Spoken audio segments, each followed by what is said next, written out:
Hi friends, எல்லோருக்கும் வணக்கம். This is Sivaji. Friends, video போகிறதுக்கு முன்னாடி என்னோடய சப்ஸ்கிரைபர்ஸ், வியூவர்ஸ், ஃப்ரெண்ட்ஸ் எல்லோருக்கும் என் மனமார்ந்த நன்றிகளை தெரிவிச்சுக்கிறேன். நீங்கள் ஒருவேளை நம்ம சேனல் ஃபஸ்ட் டைம் பார்க்குறீங்கன்னா சேனலை சப்ஸ்கிரைப் பண்ணி பெல் ஐக்கானை கிளிக் பண்ணி வச்சுக்கோங்க. அதே மாதிரி நம்மளுடைய ஃப்ரீ எஜுகேஷன் குரூப் விருப்பப்பட்டு ஜாயின் பண்ணியிருந்தால் வீடியோக்கு டிஸ்கிரிப்ஷனில் என்னுடைய லிங்க் கொடுத்துருப்பாங்க, நீங்கள் அதில் வந்து ஜாயின் பண்ணிக்கலாம். இது வந்து நம்மளுடைய முழுக்க இலவச எஜுகேஷன், அதாவது மார்க்கெட் ஹவர்ஸில் என்ன மாதிரி நடக்கும், எது நடக்கும் அப்படின்றது வாய்ஸ் மெசேஜாகவும் ஜஸ்ட் என்னுடைய சின்ன தகவல்களும் உங்கள் கூட ஷேர் பண்ணிட்டு இருப்பேன். நீங்கள் பிடிச்சதுன்னா நீங்கள் கண்டினியூஸ் பண்ணிக்கலாம். இல்லை அப்படின்னா நீங்கள் அன்சப்ஸ்கிரைப் பண்ணிவிட்டு நீங்கள் வெளியே போயிடலாம். உங்களுடைய சாய்ஸ் அது. ரைட்டுங்களா? சரி, இப்போது ஓகே சார், இப்போ நேற்று நடந்தது எல்லாமே கரெக்டாக சொன்னீங்க, போன மாதம் எல்லாம் கரெக்டாக போயிட்டுருக்குது. இதில் நெக்ஸ்ட்டு என்ன மாதிரி சார் பிளான் நடக்கிறதுக்கான வாய்ப்புகள் இருக்குது அப்படின்னு பார்த்தீங்கன்னா, ஜஸ்ட் இங்கே பார்த்தீங்கன்னா இந்த லாஸ்ட்டு 2 கேனில் உங்களுக்கு நிறைய விஷயங்கள் வந்து புரிய வரும். என்ன சார் புரிய வரும் அதில் அப்படின்னா, ஃபஸ்ட்டு பாருங்கள், இந்த செல்லர்ஸ் கேண்டல் வீக்லி கேண்டில் எடுத்திருக்கேன். வீக்லி கேண்டில் செல்லர்ஸ் கேண்டலுடைய நெக்ஸ்ட் கேண்டில் பாருங்கள், கிட்டத்தட்ட வந்து இந்த பையர்ஸ் ட்ரை பண்ண ஏரியாஸ் இது. கடைசியில் என்ன, திரும்ப ரிஜெக்ஷன் ஆகிட்டு இங்கேயே மார்க்கெட் வந்து இந்த 23,000 சில்லற அந்த இடத்துலேயே வந்து மார்க்கெட் வந்து நின்று இருக்காங்க. அதாவது மார்க்கெட்டில் இன்னும் வந்து செல்லிங் ப்ரெஷர் இருக்குது. அதாவது இந்த ட்ரெண்ட் லைன் கீழே ட்ரா பண்ணியிருக்கு இல்லையா, ஸோ இந்த லைனை தொடுவதற்கான முயற்சியில் தான் வந்து ஈடுபட வாய்ப்பு இருக்குது. அப்போது இதுக்கு வாருடைய பேனிக் சுச்சுவேஷன் ஒன்று, மார்க்கெட் இன்னும் வந்து நிற்கலை, மார்க்கெட் இன்னும் பிரேக் பிடிச்சி நிற்கலை. அப்போ பிரேக் அப்படின்றது நமக்கு ஒரு பெரிய டபுள்யூ பேட்டர்ன் ஃபார்ம் ஆகிட்டு நம்ம மார்க்கெட் ரிவர்ஸ் ஆகிற வரையில் நம்ம வந்து கன்ஃபர்மேஷன் பண்ண முடியாது. நம்ம வந்து இன்வெஸ்ட்மெண்ட் பண்ணலாம், ரெடி இப்போ கம்மியான ப்ரைஸ் அப்படின்னு. ஆக்சுவலாக நிறைய பேர் நினச்சிருக்காங்க, சார் இப்போ இன்வெஸ்ட் பண்ணலாமா, இப்போ கம்மியாக இருக்குது, மார்க்கெட் கிராஷ் ஆகிடுச்சு அப்படின்னு. ஃப்ரெண்ட்ஸ், இப்போது மார்க்கெட்டு பார்த்தீங்கன்னா 26,000 23,000 3,000 பாயிண்ட் வந்து கம்மியாக இருக்குதுன்னு வச்சுக்கலாம். ஸோ இந்த 3,000 பாயிண்ட் கரெக்ஷன் போதுமா இல்லையா அப்படின்றது இன்னும் கிளாரிட்டி இல்லை.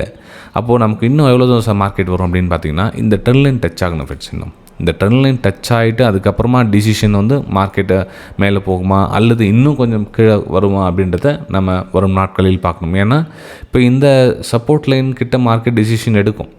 இப்போ ஒன்று மார்க்கெட் இங்கேயே இங்கே இந்த இடத்துல எடுத்துச்சுன்னா நமக்கு இங்கே டபுள்யூ பேட்டர்ன் ஃபார்ம் ஆகிடும், ஒரு ரிவர்சல் பேட்டர்ன் எடுத்துச்சுன்னா ஓகே, நமக்கு மார்க்கெட்டு மேலே போகிறதுக்கு ஒரு அறிகுறி இல்லைப்பா அப்படின்னு நம்ம தெரிஞ்சுக்கலாம். ஆனால் அதுக்கு முன்னாடியே நம்ம வந்து முன்கூட்டியே நம்ம இங்கேருந்து மேலே போகும் அப்படின்னு தெரிஞ்சிக்க முடியாது. ஓகே, இது வந்து நம்ம இன்வெஸ்ட்மெண்ட்டுக்காக இருக்கிற சின்ன விஷயத்தை ஷேர் பண்ணிக்கிட்டேன் நான். நம்ம இன்ட்ரடேக்காக நம்ம போகலாம், நம்ம சின்ன ஸ்மால் டைம் ஷிஃப்ட் பண்ணிவிட்டு அங்கே என்ன பண்ணலாம் அப்படின்றத பிளான் எடுத்துக்கலாம். ரைட்டுங்களா? சரி, இப்போது அன்றைக்கி ஆக்சுவலாக அவைலபிள் இல்லை. ஆனால் நம்ம ஸ்டூடெண்ட்ஸ் ஒரு சில வந்து இங்கேருந்து ஒரு பையிங்கான வாய்ப்பு பண்ணி ட்ரேட் எடுத்திருக்காங்க. ஸோ இந்த ஏரியாவிலேருந்து, இந்த ரேஞ்சிலேருந்து ஒரு நல்ல விஷயம். ஓகே, மூமெண்டம் கிடச்சிச்சு. ஏன்னா அவங்களோட ரெசிஸ்டன்ஸ் ப்ரைஸ் கிட்டத்தட்ட இந்த 23,400 கிட்ட ஒரு ரெசிஸ்டன்ஸ் ஏரியா இருக்குது. இந்த 200 EMA லைன் டச் ஆகிட்டோம், ஒரு கீழே ப்ரைஸ் ரிஜெக்ட் ஆகும் அவங்களோட அசம்ஷன் இது. ஆனால் ப்ரைஸ் இங்கேருந்து கீழே வந்துடுச்சு. ஓகே, ஒன்றும் பிரச்சனை இல்லை. ஆனால் அவங்களுக்கு தேவையான பாயிண்ட் கிடச்சிச்சு. சப்போஸ் அவங்க தவறான டிசிஷன் இருந்தால் கூட மார்க்கெட் மேலே போய்ட்டு இங்கே ப்ரைஸ் ரிவர்ஸ் இருந்தால் கூட உங்களுக்கு சின்ன லாஸ் ஒன்று ஹிட்டாக இருக்கும், ஒன்றும் தப்பு இல்லை. ஆனால் அந்த லாஸ் எப்படி வருதுன்னு தெரிஞ்சால் நெக்ஸ்ட் ட்ரேடில் சமாளிச்சிக்கலாம், வேறு எதுவும் இல்லை. ரைட்டுங்களா?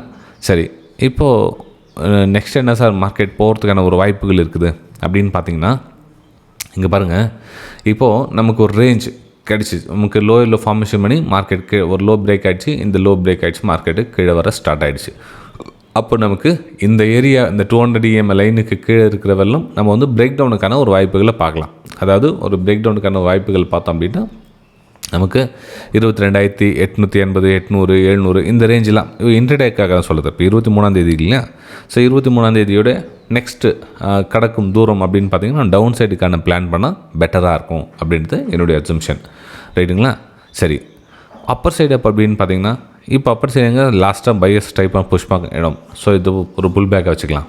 மறுபடியும் மார்க்கெட் மேலே மூவ் ஆச்சுன்னா கூட உங்களுக்கு இந்த இதில் பிரேக் அவுட் நடந்தால் கூட இப்போது இந்த 23,400 450 அந்த ரெசிஸ்டன்ஸ் ஏரியாக்கில் ஸோ ப்ரைஸ் ரிஜெக்ட் ஆகிட்டு அகைன் வந்து நம்ம இந்த ட்ரெண்ட் லைன் கட் ஆகிட்டு கீழே வருவதற்கான ஒரு வாய்ப்புகள் தான் நம்ம அந்த இடத்துல எதிர்பார்க்க முடியும்.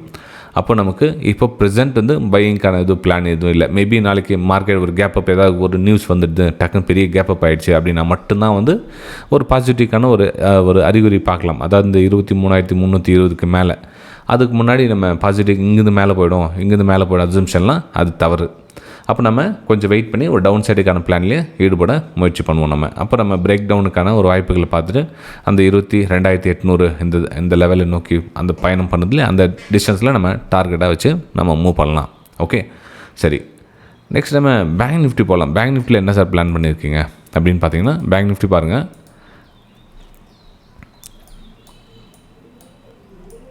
பேங்க் நிஃப்டியில் அந்த வீக்னஸ் நல்லா க்ளீனாக ஷோ ஆகுது. எப்படி சார் ஷோ ஆகுதுன்னு சொல்கிறீங்க? இந்த சப்போர்ட் ஏரியா உங்களுக்கு ட்ராப் பண்ணி இந்த ஏரியா பார்த்தீங்களா, இந்த ஏரியா அந்த ஏரியா சப்போர்ட் எடுக்க ரொம்ப டைம் ட்ரை பண்ணுது.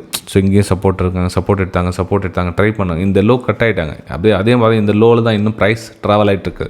அப்போது வரும் நாட்களில் இந்த 52,600 52,200 இந்த ரேஞ்செலாம் வருவதற்கான ஒரு வாய்ப்புகளை நாங்கள் பயன்படுத்திக்கலாம் அப்படின்ட்டு என்னுடைய வியூஸ் ஃப்ரெண்ட்ஸ். அப்போது மார்க்கெட்டு அப்பர் சைடு எதுவும் இல்லையா சார் அப்படின்னா, அப்பர் சைடு ட்ரை பண்ணாங்க. ஆனால் அதுக்கப்புறம் சப்போர்ட் பண்ண முடியல. இதுக்கு ட்ரை பண்ணாங்க, அகைன் உடச்சிட்டாங்க. அப்போ நமக்கு இந்த இதில் பையர்ஸ் பண்ணால் கூட நம்ம திரும்ப ப்ரைஸ் கீழே வருவதற்கான ஒரு வாய்ப்புகள் தான் இதில் நீங்கள் யூஸ் பண்ணுமா இருக்கும். ஓகே, ஸோ இதில் அப்பர் சைடு எதுவும் ப்ரெசென்ட் பிளான் எதுவும் கிடையாது. Only for down side break டவுனுக்கான வாய்ப்புகள் மட்டும் பார்த்து நீங்கள் டவுன் சைடுக்கான பிளான் எடுத்திங்கன்னா பெட்டராக இருக்கும் அப்படின்ட்டு என்னுடைய வியூ ஃப்ரெண்ட்ஸ். இந்த மாதிரி வியூஸ் உங்களுக்கு பிடிச்சிருந்ததுன்னா மறக்காமல் இந்த வீடியோ கீழே உங்களுடைய லைக்ஸ் அண்ட் கமெண்ட்ஸை பதிவு பண்ணுங்கள். ஏன்னா உங்களுடைய likes and comments very very important. சும்மா நீங்கள் அப்படியே வீடியோ பார்த்துறீங்கன்னா நம்மளுடைய யூடியூப் அல்கோரிதம் உங்களுக்கு ஷோ காமிக்காது. அதாவது புதுசாக உங்களுக்கு தெரிவிக்காது, அப்படியே ஸ்டாப் ஆகிடும். ஸோ உங்களுடைய லைக்ஸ் கமெண்ட்ஸ் அதிகமாக இருந்துச்சுன்னா யூடியூப் அல்கோரிதம் கொஞ்சம் அடுத்த ஓகே இந்த வீடியோக்கு ஓரளவுக்கு ஒர்த் இருக்குது அப்படின்றது புரிஞ்சுக்கிட்டு அந்த வீடியோவை ஃப்ரண்ட்டில் வைக்கும். அப்போ நிறைய பேருக்கு அது யூஸ்ஃபுல்லாக இருக்கும். அதனால தான் உங்களோட லைக் பண்ணுங்கள், கமெண்ட் பண்ணுங்கள் அப்படின்னு சொல்கிறது நான், வேறு எதுவும் இல்லை. ரைட்டுங்களா? ஓகே, இப்போது சென்செக்ஸ் பார்க்கலாம். சென்செக்ஸில் என்ன சார் பிளான் பண்ணியிருக்கீங்க அப்படின்னு பார்த்தீங்கன்னா, சென்செக்ஸும் சேம் நம்ம நிஃப்டி 50யும் ஒரே மாதிரி தான் பிரேக் டவுன் ஆகிடுச்சு. ஸோ லோயரில் ஃபார்மேஷன் பண்ணி மார்க்கெட் திரும்பிடுச்சு. மார்க்கெட் அப்போ நமக்கு ரெசிஸ்டன்ஸ் ஏரியா நம்ம ஐடென்டிஃபை பண்ணியாச்சு. அப்போ நமக்கு ப்ரைஸு ஒரு லோயில் ஃபார்மேஷன் பண்ணி டவுன் சைடு வருவதற்கான வாய்ப்புகள் இருக்குது. 74,000 73,500 இந்த ரேஞ்ச் வரும் நாட்களில் நீங்கள் பார்க்கலாம். ஓகே, அப்போ 200 EMA லைனும் நம்ம கன்சிடர் பண்ணிவிட்டு அதே கொஞ்சம் கொஞ்சமாக கீழே லைன் எவ்வளோ ப்ரைஸ் கீழே வருதோ அதுவும் லைனு கீழே வரும். கீழே வர சொல்லி நீங்கள் ஒரு பிரேக் டவுனுக்கான வாய்ப்புகள் பார்த்து நீங்கள் யூஸ் பண்ணிக்கிட்டால் பெட்டராக இருக்கும். அப்பர் சைடு எதுவும் பிளான் எதுவும் இல்லை ஃப்ரெண்ட்ஸ். ஏன்னா அப்பர் சைடு பியூராக தெரிஞ்சு ரிஜெக்ஷன். ஸோ 75,250 கூட உங்களுக்கு ரெசிஸ்டன்ஸாக இருக்குது. ப்ரைஸ் அகைன் கீழே வருவதற்கான ஒரு வாய்ப்புகள் தான் இருக்குது. டவுன் சைடுக்கான வாய்ப்புகள் தான் எல்லாத்துலேயும் இன்றைக்கி என்னுடைய வியூஸை நான் ஷேர் பண்ணியிருக்கேன். ஒருவேளை மார்க்கெட் உங்களுக்கு கேப்பப் ஓப்பன் ஆனால் கூட அங்கே வெயிட் பண்ணுங்கள். மேபி அந்த ஒரு ப்ரைஸ் லோ ஃபார்மேஷன் ஆச்சுன்னா அப்படின்னா நீங்கள் திரும்பிடலாம். ஓகே, அங்கேயே ப்ரைஸ் ஒரு க்ரீன் கலர் கேனில் என்ன சஸ்டெண்ட் ஆகிட்டு நின்றுச்சுன்னா மட்டும்தான் கொஞ்சம் திங்க் பண்ணணும். ஓகே, மார்க்கெட் வேறு மாதிரி ரியாக்ட் பண்ணுறதுக்கான சான்ஸ் இருக்குதுவா அப்படின்னு சொல்லி அப்போ திங்க் பண்ணலாம். ஆனால் அது வரல பையிங்கான வாய்ப்பே எதுவும் கிடையாது.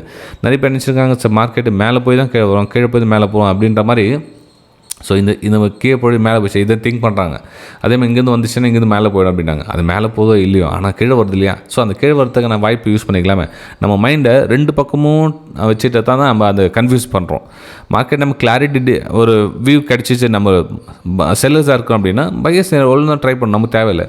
நமக்கு செல்லிங் ஏரியா வந்தால் மட்டும் தான் நம்ம செல்லிங் பண்ண போகிறோம். பையிங் ஏரியாவில் நம்ம என்ன பண்ண போகிறோம், சும்மா இருக்க போகிறோம். ட்ரேடிங் எதுவும் பண்ணக்கூடாது அப்படின்ற கான்செப்ட்டுக்கு வந்துடுங்க ஃப்ரெண்ட்ஸ்.